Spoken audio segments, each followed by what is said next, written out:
श्रीरामकृष्ण वचनामृत आणि श्रीमद्भगवद्गीता या विषयावर आपण चिंतन करत आहोत.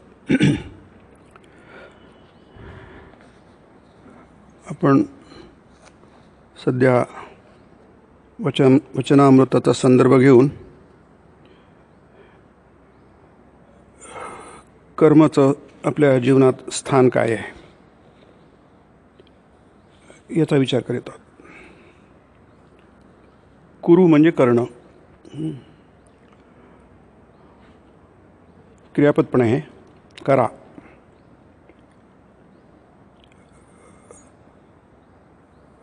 कौरव पांडव हे कुरुवंशीय होते. त्याच्या मूळ पुरुषानं पुरु होतं. पुरु ययाती पुरु कुरु असं ते परंपरा आहे, वंश परंपरा. तर गीतेचा पहिला श्लोक आहे, धर्मक्षेत्रे कुरुक्षेत्रे. हे क्षेत्र जे आहे याला आपण मर्त्यलोक म्हणतो. या क्षेत्रामध्ये प्रमुख आहे कर्म. कर्मप्रधान ही सृष्टी आहे असं शास्त्र म्हणतं. सृष्टी उत्पत्ती जी आहे ही कर्मप्रधान आहे. याच्यामध्ये प्रधान आहे कर्म आहे, मुख्य हे कर्म आहे. कर्माने सगळं काही ठरत असतं. म्हणून म्हटलं आहे ते कर्म जाणून घ्या. बोद्धव्यम म्हणजे नीट जाणून घ्या, त्याचा बोध करून घ्या. याचं कारण आहे कर्माचं फळ कसं होईल हे सांगता येत नाही. कर्म होईल, नक्कीच होईल आहे. किंचितसुद्धा तुम्हाला कर्म टाळता येत नाही असं गीता म्हणते. क्षणमपी एक क्षणसुद्धा कर्मा वाचून आपण राहू शकत नाही. त्यामुळे कर्म होत राहणार. फक्त त्याचं फळ काय आहे, त्याचं अपेक्षित फळ आपल्याला मिळावं, इच्छित फळ मिळावं, ते मात्र आपण ठरवू शकतो. जर आपण जाणून घेतलं शास्त्र काय म्हणतं याविषयी. कारण काय खूप विचार झाला याच्यावर. हजारो वर्षांपासून भारतामध्ये याच्यावर चिंतन झालेलं आहे. आणि कर्माचं सर्वोत्तम फळ आपल्याला कसं मिळेल याविषयी विचार चाललेला आहे. कर्माचं फळ मिळतं, पण ते सर्वोत्तम फळ मिळालं पाहिजे. त्यासाठी तुमचं कर्म पण सर्वोत्तम व्हायला पाहिजे. जर सगळ्या गोष्टी सर्वोत्तम असतील तर फळ पण सर्वोत्तम होईल. जसं आपण उदाहरण देतो की आपल्याला घर बांधायचं आहे. प्रत्येक गोष्ट जर उत्कृष्ट असेल, अत्युत्कृष्ट असेल तर आपली घर पण तसंच होईल आहे. जसं आता मंदिर आहे, या मंदिराची प्रत्येक गोष्ट जर आपण त्याचं काय ते जे शास्त्र आहे म्हणजे बांधकाम शास्त्र ज्याला आपण म्हणतो, डिझाईन शास्त्र असतं, डिझायनिंग याला म्हणतात. आणि बांधकाम साहित्य ते करणारा, असे बरेचसे घटक त्यामध्ये गुंतलेले असतात. हे सगळेच घटक जेव्हा उत्कृष्ट असतील, जसं सोन्याचं मंदिर बांधलं आपण की नाही, तर सोनं ही धातू उज्ज्वल धातू आहे, प्रकाशमय आहे, उत्कृष्ट धातू आहे. मग ते उत्कृष्टच होणार. त्याचा जो परिणाम आहे तो उत्कृष्ट तुम्हाला दिसेल. म्हणून तुमची कर्म हे उत्कृष्ट असायला हवी. मग इथे ओघाने आलंस की कशाला उत्कृष्ट कर्म म्हणायचं आणि कशाला निकृष्ट म्हणायचं. कारण काही प्रत्येकालाच काही उत्कृष्ट कर्म करता येणार नाही. याला आपण सर्वसाधारणपणे उत्कृष्ट म्हणतो. जसं आपण गेल्या वेळी गीतेत बघितलं की गीतेचं आपण गीतेपाशी पोहोचतो गीतेच्या जवळ जातो की नाही, त्याचे 3 फळं सांगितले आहेत: अध्यापन, अध्ययन आणि श्रवण. हे तिन्ही फळंच आहे, तिन्ही कर्मच आहे. अध्यापन पण कर्म आहे, अध्ययन पण कर्म आहे आणि श्रवण पण कर्म आहे. आता अध्यापन, अध्ययन आणि श्रवण हे 3 कर्म आहेत, पण त्याची प्रत आहे. पण गीता किंवा कर्मयोग काय म्हणतं आहे, जे आपण आता बघत आहोत काही दिवसांपासून, की ते महत्त्वाचं नाही आहे. अगदी आपण ज्याला अगदी निकृष्ट कर्म समजतो ते सुद्धा तुम्हाला उत्कृष्ट फळ देऊ शकेल, सर्वोत्तम फळ देऊ शकेल. हा उपनिषदांचा सिद्धांत आहे, गीतेचा सिद्धांत आहे. आणि ते आपल्याला समजून घ्यायला पाहिजे. नाही तर काय होतं, उत्कृष्ट फळ आहे, तत्किम कर्मणी घोरे माम, जे आपण बघत आहोत, तुम्हाला गोंधळात टाकतोस. अर्जुन म्हणतो कृष्णाला, इकडे म्हणतो ज्ञानोत्तम आहे, सर्वम खल्विदम ब्रह्म अहम ब्रह्मास्मी, याला ज्ञान म्हणतात की नाही. मी ब्रह्म आहे. ब्रह्म काय आहे? सर्वोत्तम तत्व आहे, त्याच्या पलीकडे काही नाही. तुम्ही त्याच्याशी कनेक्ट व्हा, त्याला स्वतःशी जोडा. जसं आपण इथे दिवे लावले आहे, विजेचे दिवे लावले आहेत, ते कशाशी जोडले आहेत? जिथे वीज निर्माण होते तिथे जोडलेले आहेत की नाही. आधी निर्माण होतं, मग त्याचं वाटप होतं, मग आपल्याकडे पोचतं. म्हणजे प्रत्येक अगदी छोट्याला छोटासुद्धा दिवा असला, त्याच्यात उजेड आहे ना, मग तो जोडलेला आहे. कुठे? जिथे वीज निर्माण होते, जनरेशन, जो पॉवर जनरेशन प्लांट असतो, तिथे त्याच्याशी जोडलेला आहे. तसेच आपल्यापैकी प्रत्येकजण त्या अंतिम सत्याशी जोडलेला आहे. मी थोडंसुद्धा आपण वेगळं राहू शकत नाही, आपली इच्छा असली तरी, तुम्हाला माहीत असलं तरी, माहीत नसलं तरी. म्हणून स्वामीजी म्हणतात की कोणी नास्तिक होऊ शकत नाही. आपण किती म्हटलं की आम्ही नास्तिक आहोत, आमचा देवावर विश्वास नाही आहे, सगळं झूट आहे, सगळं पाखंड आहे, दंब आहे, ढोंग आहे, काही म्हणू शकतो आपण की नाही. परंतु तुम्ही काही म्हणू शकता. जसे आजकालचे युवक म्हणू शकतात की हे सगळं काय धर्मविनोद सगळं झूट आहे, देव सगळं झूट आहे. पण त्यांनी म्हटलं तरी सगळे देवाशी जोडलेले आहेत, ते परमोच्च सत्याशी जोडले आहेत की नाही. ते कसं नाकारता येणार? तुम्ही नाकारून चालणारच नाही. मी जर म्हटलं की मी श्वास घेत नाही आहे की नाही, पण मी श्वास घेत नाही म्हटलं किंवा घेत असतो म्हटलं, त्याला काही अर्थ नाही आहे. किंवा शास्त्रामध्ये म्हटलं जातं की मला बोलता येत नाही असं कोणी म्हणतो आहे. असं कोणी म्हणतो आहे म्हणजे काय, तो बोलतो आहे ना. असं स्टेटमेंट जेव्हा देतो आहे की मला बोलता येत नाही की नाही, मला जिव्हा नाही, पण जिव्हा नाही बोलण्यासाठी सुद्धा तुम्हाला जिभेची गरज असते. म्हणून हे कळणं की आपण कनेक्ट आहोत. जसं समुद्रातली प्रत्येक लहर, तरंग, लाट ही जोडलेली असते, ती विलग नसते, वेगळी नसते, तर ती जोडलेली असते, निश्चितपणे जोडलेली असते. आणि हे समुद्राला माहीत असते, त्या लाटेला माहीत नसते की नाही. म्हणून देवाकडनं आपण कधीच, त्यांच्याकडनं काही प्रॉब्लेमच नाही आहे की नाही. प्रॉब्लेम आपल्याकडनं आहे की नाही. आपल्याच वाटतं की मी लाट आहे, तरंग आहे, लहर आहे, मी छोटी आहे, मोठी आहे, वाईट आहे का चांगला आहे. हा वेदांत आहे. वेदांताची तत्त्व सोप्या पद्धतीने आपल्याला समजेल अशा प्रकारे शास्त्रामध्ये मांडले जातात.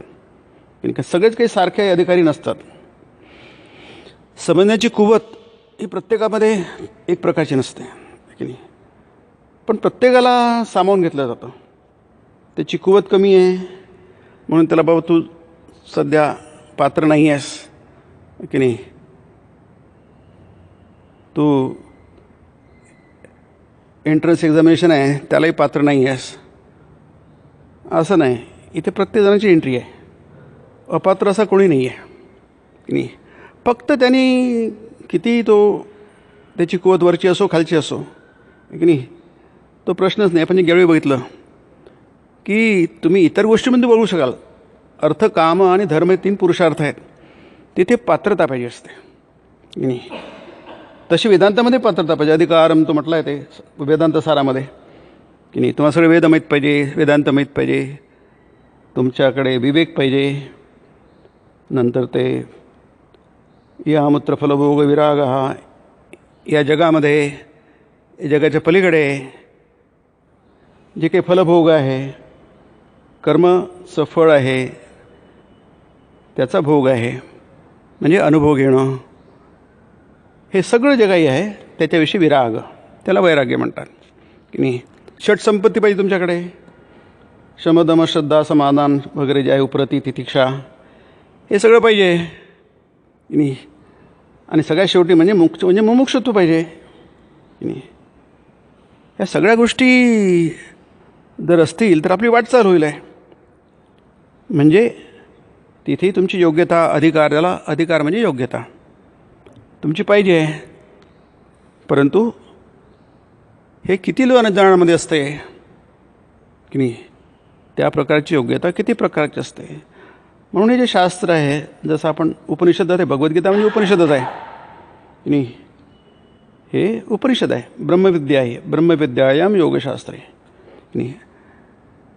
तर इथेही म्हटलं आहे, इथे ते आचार्यांनी म्हटलंच आहे की तुम्हाला ही पाहिजे, अर्थापत्ती म्हणतात त्याला, म्हणजे सामर्थ्यात गम्यते. विषय असा आहे की ते विषयांचं सामर्थ्य आहे, म्हणजे तुम्हाला त्याच्यातून तो अर्थ काढायलाच पाहिजे, त्याला अर्थापत्ती म्हणतात. तो अर्थ तुम्हाला तर्काने निघालाच पाहिजे. तुम्ही तुमचं काही ते डोकं चालवून काही फायदा नाही. अगदी स्पष्टपणे जो अर्थ निघतो तो तुम्ही घ्या की नाही? गीता काय म्हणते, स्पष्ट अर्थ आहे, त्यात काही कन्फ्युजन नाही आहे, गोंधळ नाही आहे, त्याला अर्थापत्ती म्हणतात. जो अर्थ निघायला पाहिजे तो अर्थ काढा तुम्ही की नाही? त्याला फाटे पडू नका. तर अर्थापत्ती काय आहे? म्हणजे गीतेमध्ये जे म्हटलं आहे, इदम ते ना तपस्काय ना भक्ताय कदाचन, हे ज्ञान आहे, अभक्त आहे, अतपस्वी आहे, आणि जो अश्रुशोष आहे त्याला सांगू नका, त्याच्यासाठी नाही आहे. आणि जो म्हणजे असूया करतो, दोषदृष्टी ज्याच्यामध्ये आहे की नाही? जिथे तुम्हाला दोष बघण्यासारखं काहीच नाही आहे, तिथे तुम्ही दोष बघता. भगवती भक्ताय तपस्विने शुश्रूषवे म्हणजे अनसूयवे न वाच्यम शास्त्रम इति सामर्थ्यात गम्यते. हे शेवटचं आहे. बाकी ते लिहिलंच आहे की अतपस्काय, जो तपस्वी नाही आहे, अतपस्वी आहे, जो भक्त नाही आहे, अभक्त आहे, ना भक्ताय म्हणजे न अभक्ताय, कदाचन म्हणजे कधी नाही, न च अश्रूषुवे वाच्यम सांगू नका, न च माम योभ्य सूयती म्हणजे हे अपात्र लोक आहेत. आता आपल्याला म्हणतं आपण किती तपश्चर्या करतो. तपश्चर्या म्हणजे काय? काहीतरी स्वतःला ताप करून घेणं कशा तरी मोठ्या गोष्टीसाठी. जसं कोणाला परीक्षा द्यायची आहे, तो काय करतो? अभ्यास करतो, म्हणजे स्वतःला ताप देतो की त्याला बऱ्याचशा गोष्टी इतर करायच्या आहेत अभ्यासाव्यतिरिक्त, पण त्याला करता येत नाही, कारण त्याला अभ्यास करणं हे फार गरजेचं, महत्त्वाचं आहे की नाही?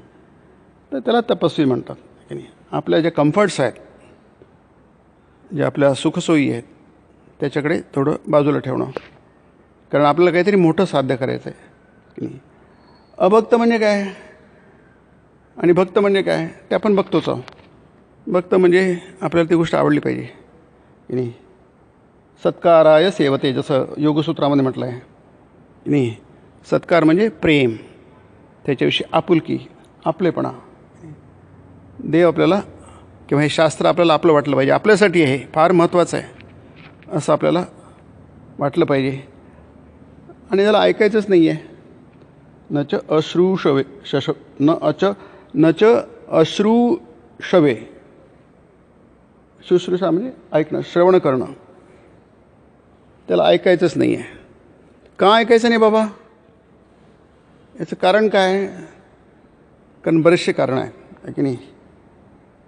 ऐकल्याने काहीतरी घडतं, त्याला ते घडायला नको आहे. अगदी सिंपल कारण म्हणजे की नाही, हे श्रवण म्हणून शास्त्रामध्ये, भक्तिशास्त्रामध्ये, भागवतमध्ये जरी पाहिलं, सगळ्यात मोठं साधन हे सत्संग म्हटलं आहे की नाही.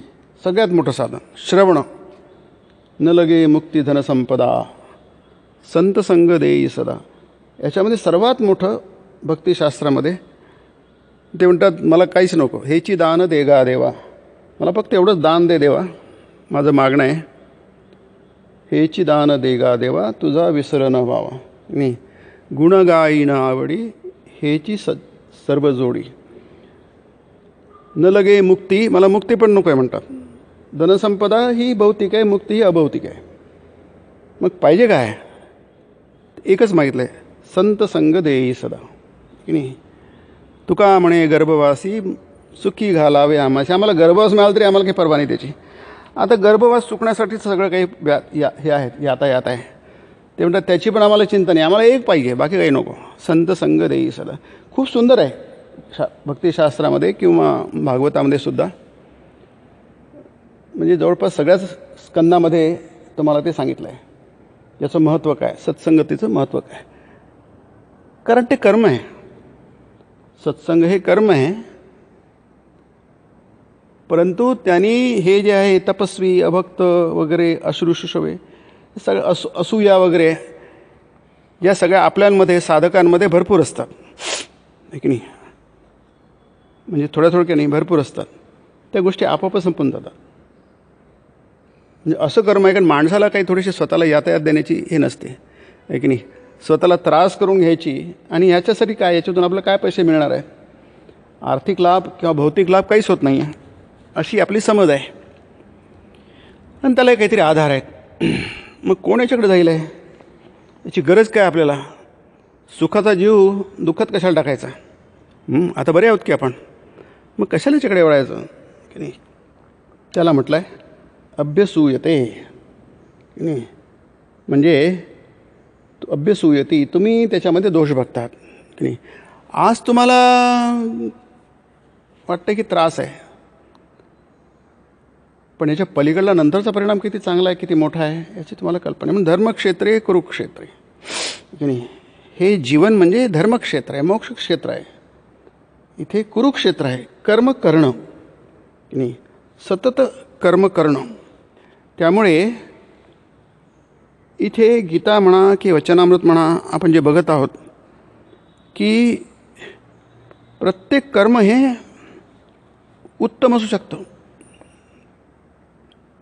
निकृष्ट असू शकतं. इथे जे गीतेत म्हटलं अध्यापन हे सर्वात उत्कृष्ट आहे की नाही. कारण त्याचं फळ फार चांगलं सांगितलं आहे, ह्याच्यापेक्षा उत्कृष्ट कर्म नाही आहे की नाही. आणि गेल्या वेळी आपण बघितलं की जो कसाई आहे की नाही, तो अतिशय घोर कर्म करतो आहे, पशुहत्या करतो आहे, पोटापाण्याचा त्याचा तोच धंदा आहे. ती गृहिणी आहे, ती घरचं सगळं काम करते की नाही.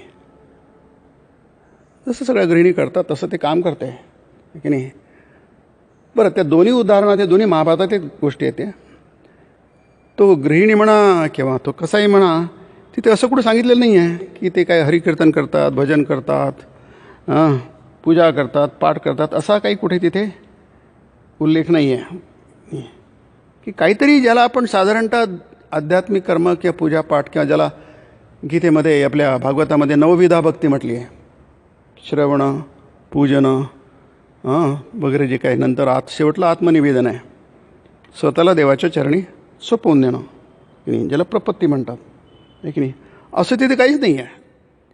साधं ते आपलं जसं करतात इतर तसं तेच करतो आहे. आणि त्याचा पोटापणाचा धंदा असतो आहे, कारण प्रत्येकाला पोट भरावं लागतं, त्यासाठी काहीतरी कर्म करावं लागतं. तर त्यांनी तो म्हणतो ना, कसाही म्हणतो, माझ्या वाडवडिलांपणे ते आलेलं आहे, त्याला स्वभाव नियतम कर्म म्हटलं आहे गीतेमध्ये, किंवा नियतम कर्म म्हटलं आहे, स्वभावजम कर्म म्हटलं आहे की नाही. किंवा त्याला स्वधर्म म्हटलेलं आहे, गीतेमध्ये शब्द तुम्हाला दिसतात की नाही. मग हे जे कर्म आहेत हे काय, काही असू शकतं. ते टोकाचं केलं आहे की तो कसाही आहे की नाही. अर्जुन हा क्षत्रिय आहे की नाही. आणि क्षत्रियाचं कर्म म्हणजे त्याचा दोष बरेच आहेत, कारण हिंसात्मक कर्म आहे ते की नाही. युद्ध फार भयंकर असतं, त्याचे परिणाम फार भयंकर असतात की नाही. पण युद्ध कुठे थांबलेले नसतात. आता आपण बघतो काय प्रचंड काहीतरी काही चाललेलं आहे, आपल्या डोक्यावरून जाते काय प्रकार आहे सगळा की नाही. याची काही आवश्यकता आहे काय? हा एवढा वेडेपणा, मूर्खपणा, नादानपणा कशाला? काहीच गरज नाही त्याची. जगामधले सगळे सुखसमाधान राहू शकतात प्रत्येकाने थोडाफार शहाणपणा शिकला तर, आहे की नाही. पण तो शहाणपणा आणायचं कुठून हा प्रश्न आहे ना. दुर्योधनाने थोडा जरी शहाणपणा दाखवला असता तरी सगळा सुखाची परमावधी जरी सगळेच आहे की नाही. ते पांडव भाऊच आहे त्यांचे, त्याचे सल्लागार. तो म्हणून तो कृष्ण शेवटी म्हणतो, ते उरुभंग पर्वामध्ये आहे, अरे तुला गाढवा सल्ला देण्यासाठी इतके लोक होते, तू कोणाचंच ऐकलं नाही. त्याची मांडी फोडल्या जाते भीमाच्या गदेनी, आणि कृष्णाला खूप तो दोष देतो, त्याची खूप निंदा करतो, शिव्या देतो. जसं शिशुपालांनी शिव्या दिल्या होत्या तशा प्रकारे खूप निंदा करतो कृष्णाची, आहे की नाही. त्यावेळी मग कृष्ण त्याला उत्तर देतो. फार सुंदर उत्तर आहे. धृतराष्ट्रालाही उत्तर दिलं आहे कृष्णाने, गांधारीलाही तसंच उत्तर दिलं आहे. हे मोठे आहे, सिनियर यावर काही नाही, प्रत्येकाची जागा दाखवून देतो कृष्ण. आणि हे कृष्णाचं जीवनाचं वैशिष्ट्य आहे, हे आपल्याला कळलं पाहिजे, आहे की नाही. तुम्ही किती मोठे आहात. युधिष्ठिराला त्याची जागा दाखवून दिली, प्रत्येकाची जागा त्यांनी दाखवून दिली आहे. कंसाला जागा दाखवून दिली आहे, तुम्ही कोण आहात, आहे की नाही. तुम्ही कसे चुकत आहात. नाही, दुर्योधन म्हणतो की सुईच्या टोकावर जेवढी जागा होईल तेवढीसुद्धा मला द्यायची नाही आहे की नाही. इतका तो आग्रही आणि हट्टी आहे, नादान आहे की नाही. मग त्याला काय करणार? कुठे दुसरा मार्गच नाही आहे. सगळे प्रयत्न झाले तर काहीच प्रयत्न राहायचा राहिला नाही. स्वतः कृष्ण गेला आणि स्वतः म्हणतो. मग शेवटी युद्ध, जगात युद्ध अशीच होतात की नाही. कोणीच थोडीसुद्धा माघार घ्यायला तयार होत नाही. अरे बा मला 5 गावं दे ना. त्याची गावाची नावं पण सांगितली आहे महाभारतामध्ये, त्याची नावं पण आहेत. 5 गावं काय? अरे 5 गावं द्यायला तुला काय जात आहे? पांडव काय तुझे भांडणार नाही भांडले त्यांच्याशी, आहे की नाही. यांनी राजसूय यज्ञ केला युधिष्ठिराने, दुर्योधनाने पण राजसूय यज्ञ केला, आहे की नाही. खरं म्हणजे एक कुळामध्ये त्यांनी सांगितलं की एका कुळामध्ये राजसूय, त्या कुळामध्ये दुसरा राजसूय यज्ञ होत नाही. मग दुर्योधनाने ऐकलं नाही, हट्टाने त्याने राजसूय यज्ञ केला स्वतःसुद्धा की नाही. पांडवने त्याच्यात काही अर्थ नाही आणला. पांडव तसे नव्हतेच, आहे की नाही. पांडव हे फार मोठे होते, धर्मात्मा होते, आहे की नाही. हे सगळ्यांना माहीत होतं, आहे की नाही. पण इतका हट्टीपणा की मला एका सुईच्या अग्रावर मावेल एवढीसुद्धा जमीन मला द्यायची तयारी नाही आहे. मला करणार काय? शेवटी युद्ध होतं. युद्ध अशीच होतात, आहे की नाही. त्याच्यात फक्त नादानपणा असतो, की नाही. थोडीसुद्धा कोणी माघार घ्यायला तयार होत नाही की नाही. मग काहीचं पांडवांना, अरे 5 आम्ही जगू कसे आहे, आम्हाला जगायला 5 गाव तर द्या की नाही. क्षत्रियाला दान घेता येत नाही, भीक मागता येत नाही शास्त्राप्रमाणे, की नाही. मग जगायचं कसं, पोट कसं भरायचं? तर ठीक आहे, जेव्हा वनात गेलो होतो तेव्हा काही उपाय नव्हता. आणि पहिल्यांदा जेव्हा वनात गेले तेव्हा त्यांना ब्राह्मण वेशातच त्यांना भिक्षा मागावं लागलं. ब्राह्मणाला भिक्षा मागता येते, क्षत्रियाला भिक्षा मागता येत नाही वर्णाश्रम धर्माप्रमाणे, की नाही. दान घेता येत नाही क्षत्रियाला. पण दुसऱ्या वेळी गेले त्यांनी मग शिकार करून जगलेत ते, की नाही. अरे आम्हाला 5 गावं तर द्या. म्हणून जो कृष्णाचा नातू आहे वज्र, की नाही, त्याच्या म्हणजे यदुकुळाकडे काहीच राहिलं नाही. द्वारका डुबली, सगळंच उद्ध्वस्त, सगळं लुटलं गेलं, काहीच राहिलं नाही. तेव्हा पांडवांनी त्याला इंद्रप्रस्थाचा राजा केला, की नाही. कारण ते जगणार कसे? यदुकुळातले जे काही थोडेफार राहिले होते लोक, किंवा कृष्णाचा नातू आहे, म्हणजे पांडवांनी कृष्णाचं उपकार स्मरून कृष्णाने आपल्याला केवढे मोठे उपकार केले आहे, आज आपण कृष्णामुळे आहोत, की नाही. ते स्मरून इंद्रप्रस्थाचं राज्य वज्राला दिलं, की नाही. पण हा एवढा मोठेपणा दुर्योधनाकडे नाही आहे. आणि मग युद्ध झालं, की नाही. घोर युद्ध झालं, जे सहज टाळता आलं असतं. प्रचंड विनाश झाला. पण ते कर्म आहे ना, म्हणून कर्म का करणं आवश्यक आहे यासाठी बरेचसे सिद्धांत, ते सगळे जाणून घेणं आवश्यक आहे, की नाही. आणि गीतेमध्ये आपल्याला दिसतात, मया हता स्वं जहिमा व्यतिष्ठा. अर्जुन म्हणतो की ह्याला कशाला मारायचं? अरे ते मीच मारले, तू कशाला त्याची काळजी करतोस? जहिमा व्यथिष्ठा. सोडते तुझा शोक संताप वगैरे सोड. मी कशाला आजोबाला मारू, कशाला गुरुला मारू, माझ्या भावांचा वध कसा करू, हा विचार सोड. कारण काय, मी आधीच मारून टाकले, आता मारण्याचा प्रश्नच कुठे येतो. हे तत्त्वज्ञान आहे की नाही. हे तत्त्वज्ञान आहे. कारण काय, हा कर्माचाच भाग आहे. कर्म का करायचं याचे बरेचसे सिद्धांत आहेत आणि सगळेच महत्त्वाचे आहेत आणि ते सगळे आपल्या गीतेमध्ये आणि वचनामृतामध्ये दिसतात. धर्मक्षेत्रे कुरुक्षेत्रे की नाही, हे कुरुक्षेत्र आहे. म्हणून ती अहिल्याबाई आहे ना, तिला गीता शिकायची होती. होळकर इंदोरची महाराणी, तर तिने एका पंडिताला बोलावलं, मला गीता शिकायची. मग ठीक आहे, मी शिकवतो. पंडित बसले, ही बसली, राणी बसली. मग धृतराष्ट्र उवाच, पहिला श्लोक आहे काय, धर्मक्षेत्रे कुरुक्षेत्रे, हे 2 शब्द पहिलेले आहेत की नाही. मग त्यांनी म्हटलं धर्मक्षेत्र, आता ते काय ते त्याची व्याख्या करणार. तर थांबा थांबा थांबा, पंडिताला म्हणे थांबा थांबा थांबा. थांबले पंडित. मला समजली गीता. काय समजली गीता आहे की नाही. धर्मक्षेत्रे कुरुक्षेत्रे आहे की नाही. क्षेत्रे क्षेत्रीय धर्म करू आहे की नाही. क्षेत्र म्हणजे जागा. क्षेत्र शब्दाचा अर्थ शेत, जागा, जे आपल्याला 13व्या अध्यायामध्ये गीतेच्या मिळतं की नाही. क्षेत्रज्ञं चापि मां विद्धिं सर्व क्षेत्रेषु भारत.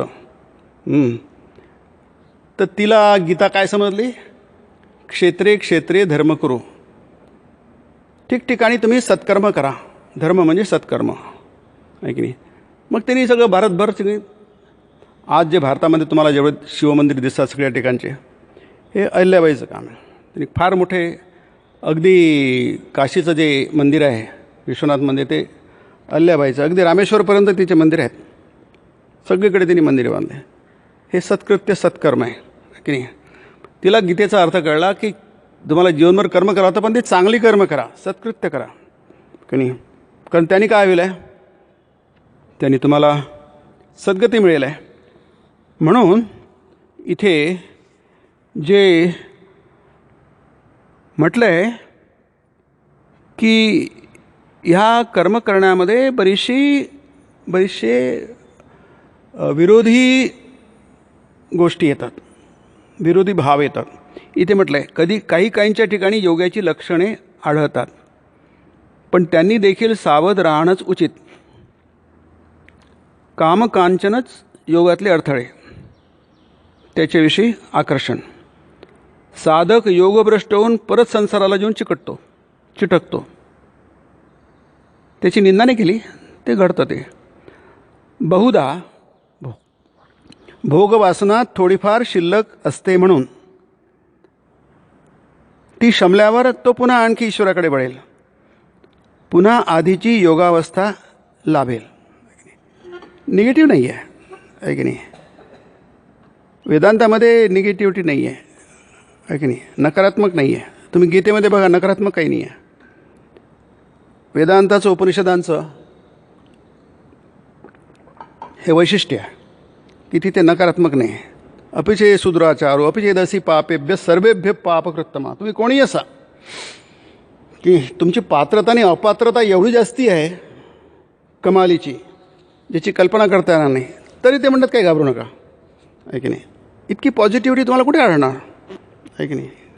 जगातल्या कोणत्याच शास्त्रात आणि कोणत्याच ग्रंथात नाही आहे. कारण आपले मुख्य ग्रंथ उपनिषद आहेत, धर्मशास्त्र. म्हणजे स्वामी विवेकानंदांचे तुम्ही जर व्याख्यानं ऐकलेत किंवा वाचलीत तर तुम्हाला आढळून येईल आहे की ते सतत म्हणतात स्मृती आणि श्रुतीमध्ये फरक करा. स्मृती ही धर्मशास्त्र आहे, ती श्रुतीला आधारित आहे.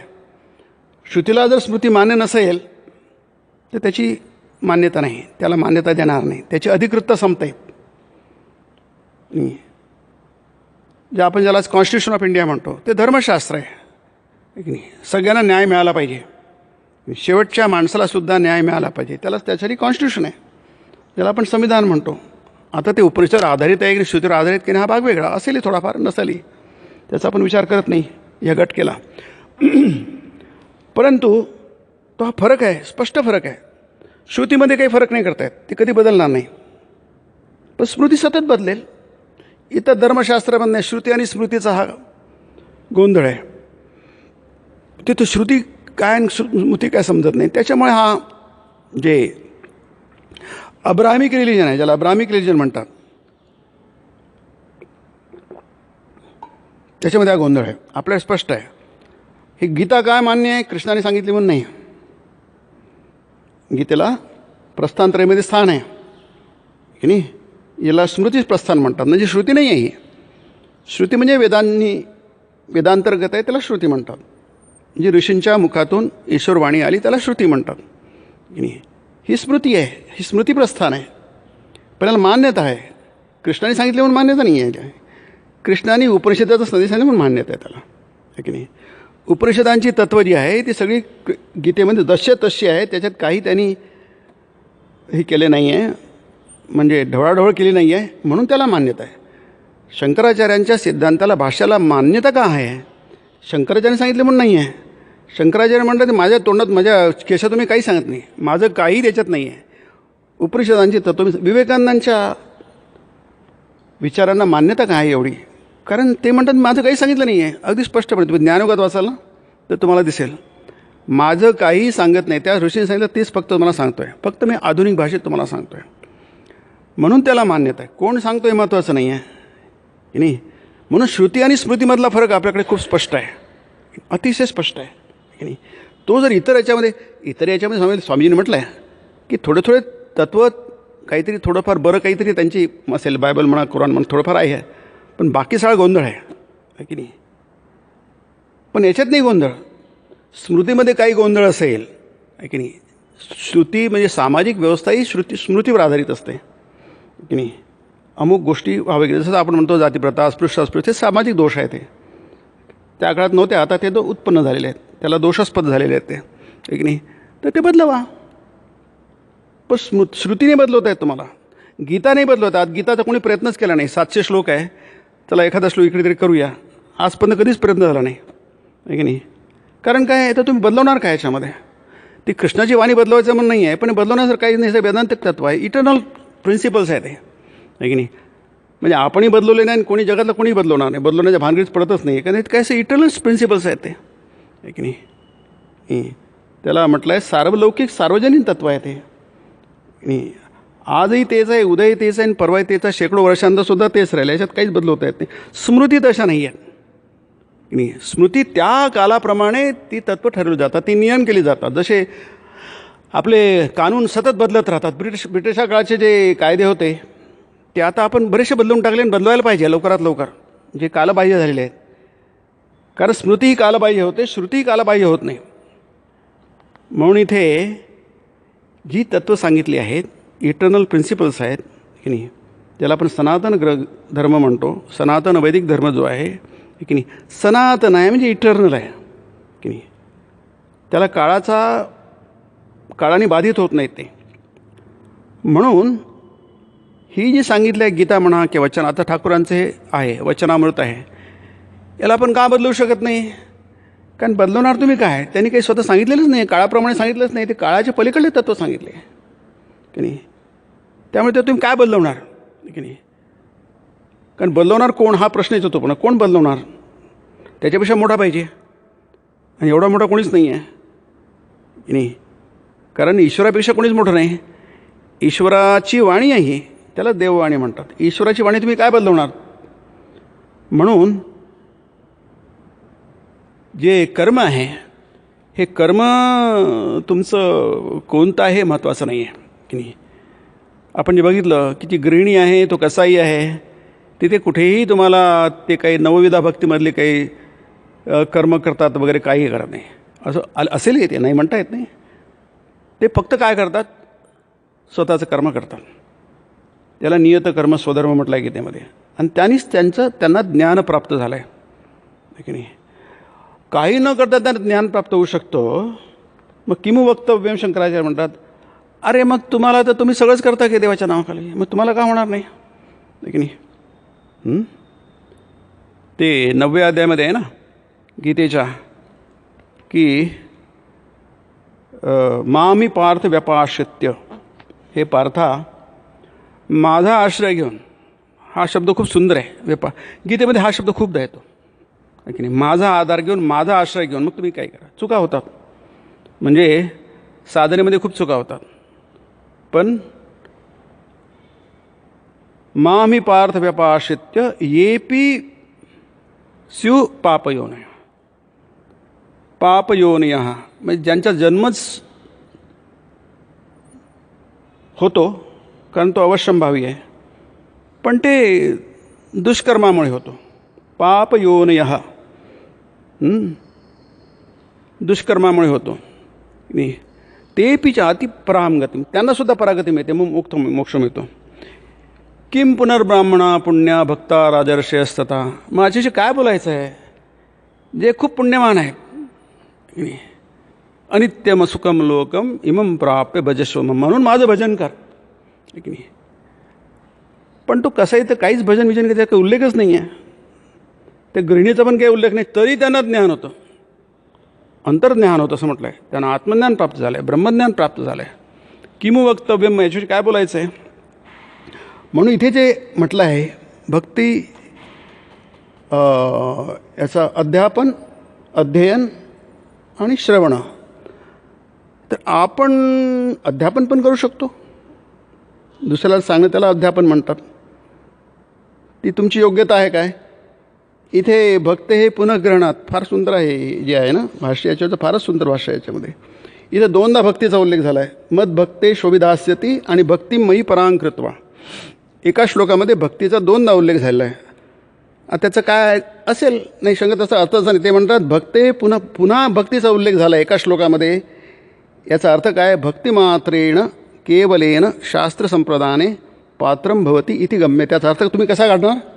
ते म्हणतात तुमच्यात नुसती जरी भक्ती असेल, भक्तिमात्रेण म्हणजे देवाविषयी प्रेम असेल की नाही. प्रेम असलं की त्याचे चिन्ह असतात आहे की नाही. प्रेमाची काही चिन्ह असतात, ज्यातून कळतं की समजा एका व्यक्तीचं दुसऱ्या व्यक्तीवर प्रेम आहे की नाही. मग आपण कशावर म्हणतो, त्याचे काहीतरी चिन्ह आहेत, ते काहीतरी ते प्रदर्शित होतात आहे की नाही. नुसतंच एकाचं दुसऱ्यावर प्रेम नसतं. तसं देवावर प्रेम आहे याची काहीतरी चिन्ह असतात. ती काही चिन्हे खूप असतात, कमी असतात, पण आहेत. त्याला म्हटलं आहे तद्भक्तिमात्रेन केवलेन शास्त्रसंप्रदाने पात्रम भवती. तुमची पात्रता आहे ती, प्रेम असेल तर. म्हणजे किती त्याला त्यांनी हे केलेलं आहे, तुम्ही कल्पना करा.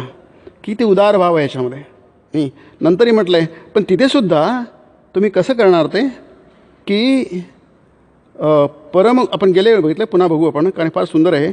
भगवत परमगुरो शुश्रूषा मया क्रियते इति कृत्वा इत्यर्थः. मी देवाची सेवा करतो.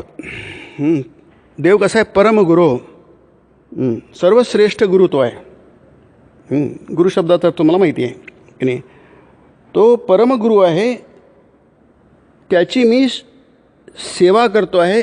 मया क्रियते, माझ्याकडनं घडत आहे. इति एवं कृत्वा इत्यर्थ.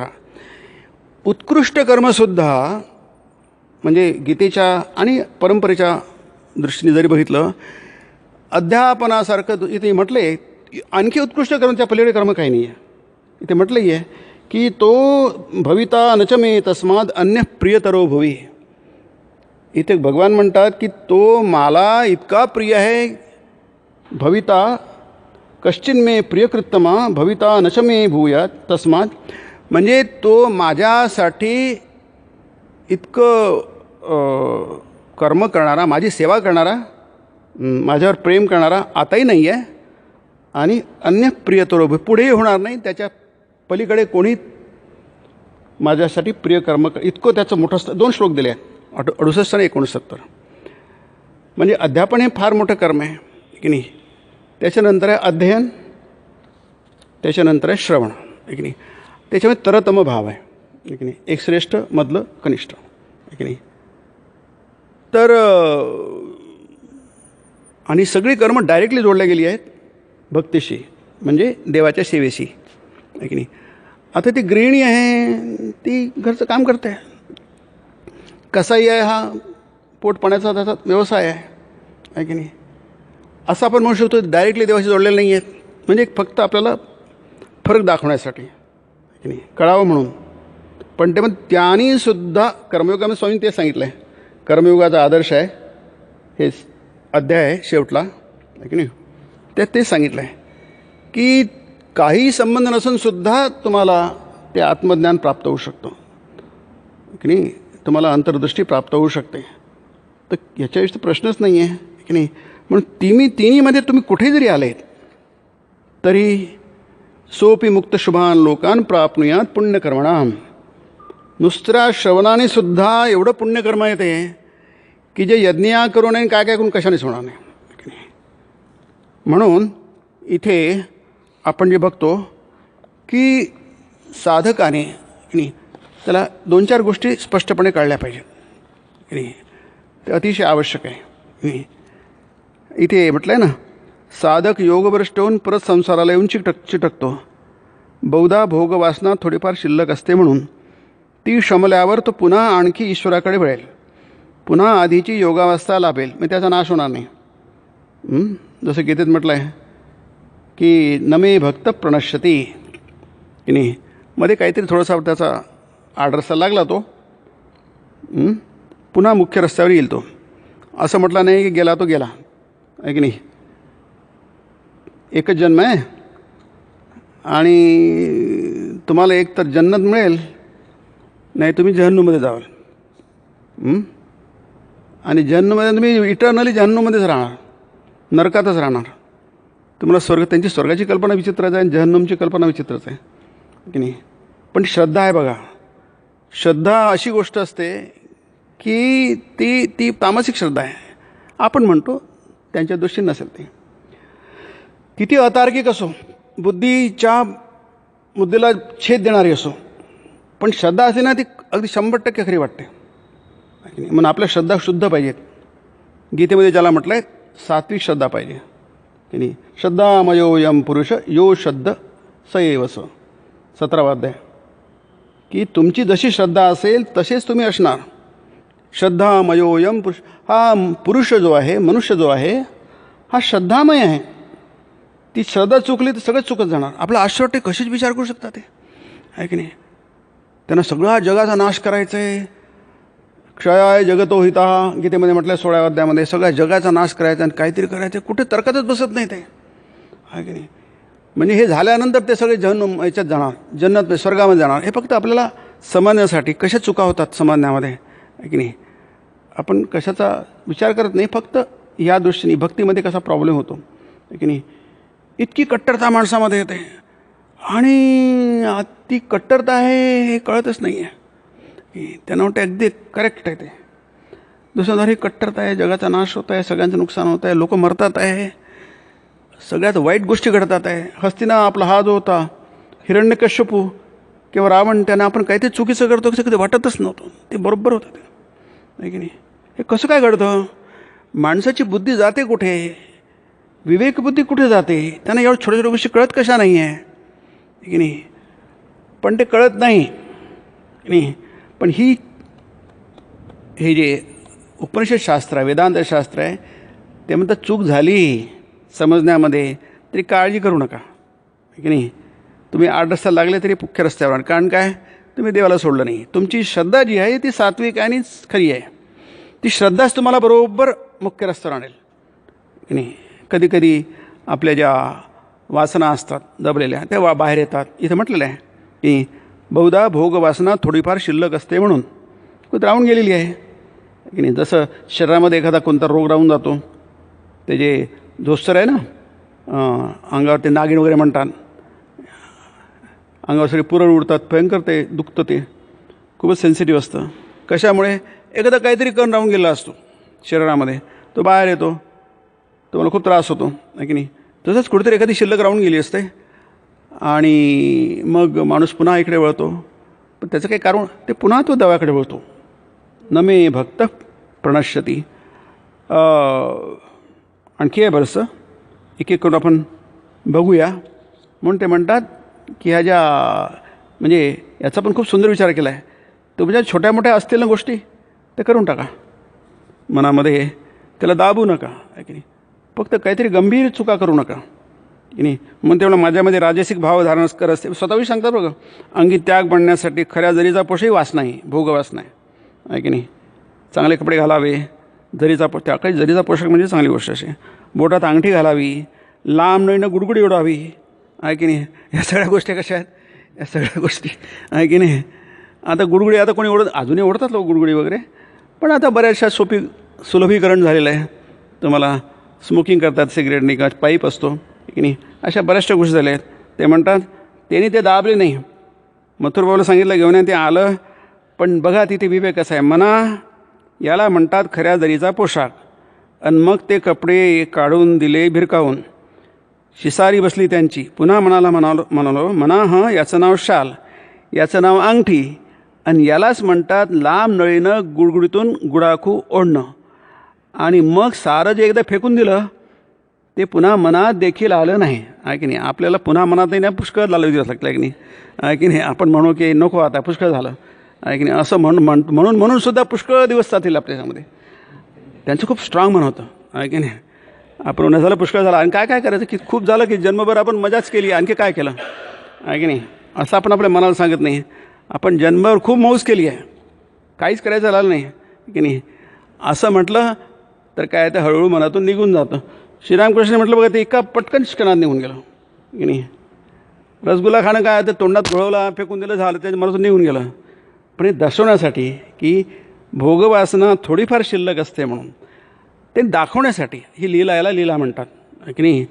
भक्तांना दाखवण्यासाठी की बघा असं असतं, ती जाऊ शकते. तत्क्षणी गेली, इन्स्टंटली गेली. आपल्याला इन्स्टंटली वगैरे काय होत नाही आहे की नाही. असं म्हणतात बरेच दिवस लागतील. आपण कसलं इन्स्टंटली होणार, कसलं काय, शक्यच नाही ते आहे की नाही. पण त्यांना झालं ना, आपण काही त्याच्या कुठं पात्रत नाही म्हणून आपण म्हटलो की नाही आपल्यासाठी नाहीच आहे ते ठीक आहे, अवतार होते वगैरे ठीक आहे. ती नाही आहे. ही लोकसंग्रह आहे, दाखवण्यासाठी की नाही.